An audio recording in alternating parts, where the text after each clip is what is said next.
ஆடி போய் ஆவணி வந்தால் 1000 நன்மைகள் தேடி வரும். அப்படிப்பட்ட ஆவணி மாதத்தோட சிறப்புகள் என்னன்னு தெரிஞ்சுக்கலாமா?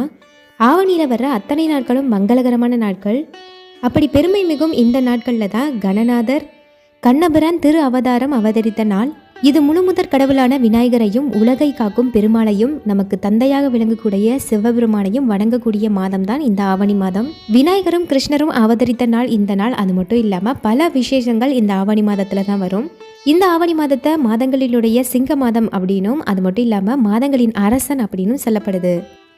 அப்படிப்பட்ட இந்த அழகான மாதத்துல தான் விநாயகர் சதுர்த்தி, மகா சங்கடகர சதுர்த்தி, கிருஷ்ண ஜெயந்தி, ஆவணி மூலம், ஆவணி அவிட்டம், புத்ரதா ஏகாதசி, இந்த மாதிரி அனைத்து விசேஷங்களும் பார்த்தீங்கன்னா இந்த மாதத்துல தான் நடக்கும். அப்படிப்பட்ட இந்த அழகான மாதம் நம்பிக்கைக்கும் நன்மைகளுக்கும் ஏற்ற மாதம். இந்த மாதத்துல இறை வழிபாடு செய்யறதன் மூலமாக சகல நன்மைகளும் நமக்கு கிடைக்கும். இறை வழிபாடு செய்து இன்பமுற்று வாழ ஆவணி மாதம் சிறந்த மாதம்.